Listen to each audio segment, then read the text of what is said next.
ស្ដីបងប្អូនខ្ញុំមីងតេជជនមហាអូតូកលេសិនទេបាទជានេះគឺជារថយន្តបាទ Ford Ranger Wildtrak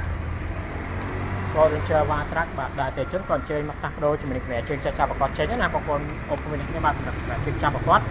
គឺមើលទៅគឺពិបាកនៅក្នុងការប្រើប្រាស់មានធំក្លិនផ្អាប់ពួកបងនៅក្នុងឡានរបស់គាត់តែម្ដងបាទហើយគឺដាច់លហែកអស់ហើយបាទគឺប្រើតែរយៈពេលខ្លីគឺខូចអស់លីងតែម្ដងហើយ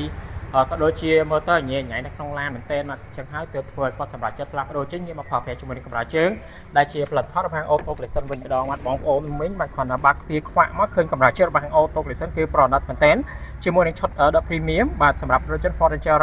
Wildtrak បាទចឹងនិយាយអត់កលកូនជាមួយនឹងកម្រាលជើង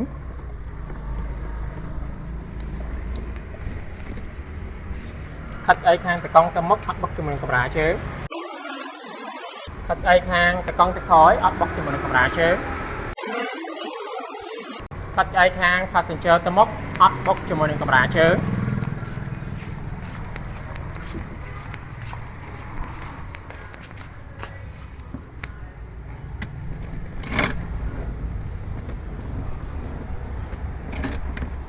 ខិតអីខាង passenger មកក្រោយអត់បុកជាមួយនឹងកម្រាលជើង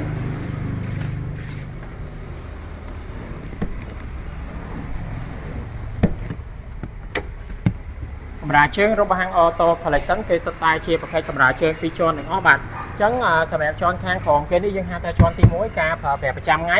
អត់ដោះចេញទេយើងទុកជាប់ជាមួយនឹងបាតឡានយើងរហូតអ្វីដែលយើងដោះមកសម្អាតគឺជាន់ទី2ដែលរំលេចជាមួយនឹង logo Wildtrak យ៉ាងប្រណិតតែម្ដងហើយបងប្អូនអំពីនេះបាទនេះគឺជាឈុត Premium ណាអញ្ចឹងទៅលើផ្ទៃស្បែកបាទ logo នេះគឺធ្វើពីស្បែកសុទ្ធស្បែកក្រាស់លេខ1តែម្ដងហើយសម្រាប់ការធានា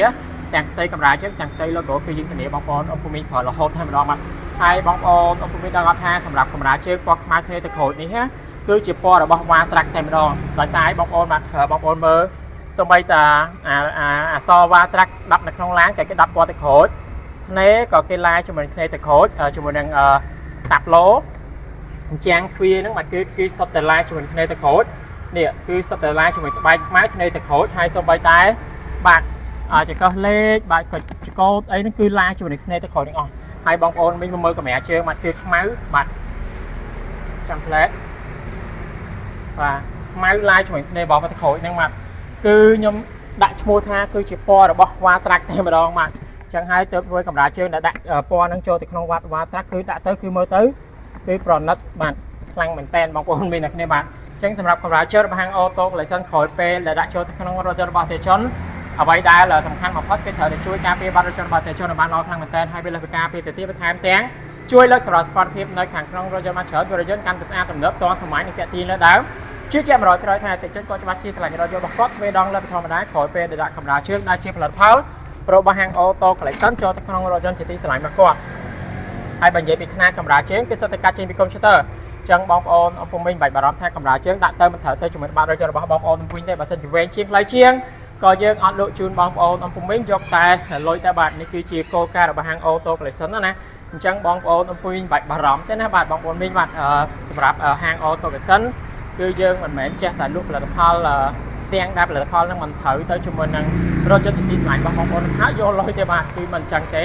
ហើយសម្រាប់កម្រាលជើងរបស់ហាង Auto Collection ក្រោយពេលដែលដាក់ចូលទៅក្នុងរថយន្តអតិថិជនគឺយើងតែងតែធ្វើតេស្តក្បាលវីដេអូចំណុចសំខាន់ពីរតែម្ដងមកគឺទី1ហ្គេហើយនឹងកម្រាលជើងគឺយើងឲ្យកលឬក៏កោងនេះទេបើសិនជារកឃើញថាហ្គេហើយនឹងកម្រាលជើងវាកលកោងនេះគឺយើងអត់លក់ផលិតផលកម្រាលជើងនេះជូនអតិថិជនយកទៅប្រើប្រាស់ទេដោយសារតែវាពាក់ព័ន្ធជាមួយនឹងសុវត្ថិភាពនៅក្នុងការបើកបរផ្លូវចិត្តផ្លូវឆ្ងាយបាទចឹងនេះគឺជាទំនុកចិត្តឬជាភាពកក់ក្ដៅមួយដែលយើងតែងតែផ្ដល់ជូនអតិថិជនឲ្យគាត់ជើងប្រាក់កម្រាលជើងក៏ដូចជាទិញកម្រាលជើងមួយឈុតពីហាង Auto Collection យកទៅប្រើប្រាស់ជាមួយនឹងរថយន្តរបស់គាត់ណាហើយទី2បាទគឺជាការប្រើប្រាស់ចឹងហើយរំកិលដៃមិនថាតែខាងកង់ខាង passenger ជួរទី1ទី2ទី3ទេគឺយើងព្យាយាមធ្វើឲ្យរ៉ៃគេក្រុមហ្នឹងអត់ឲ្យបុកជាមួយនឹងកម្រាលជើងរំខានការប្រើប្រាស់ចឹងហើយរបស់អតិថិជនទាំងអស់នេះគឺជាស្តង់ដារផលិតផលកម្រាលជើងដែលលក់ហាង Auto Collection មិនថាតែរថយន្ត Ford Ranger Wildtrak មួយគ្រឿងនេះទេបាទគឺគ្រប់រថយន្តរបស់អតិថិជនហ្នឹងគឺយើងតែធ្វើមានស្តង់ដារតែមួយចឹងតែម្ដងបាទចឹងនៅក្នុងវីដេអូនេះគឺខ្ញុំមានប៉ុណ្ណឹងបាទអរគុណបងប្អូនលោកមីងដែលបានមើលវីដេអូជាមួយខ្ញុំតាមរយៈចាប់បើសិនជាវីដេអូយើងប្រភេទ complex ជើងប្រាក់កម្រាលជើងការពារបាត់រថយន្តហាង Auto Collection គឺមិនឲ្យបងប្អូនមានខកបំណងទេក៏ចាំបាយ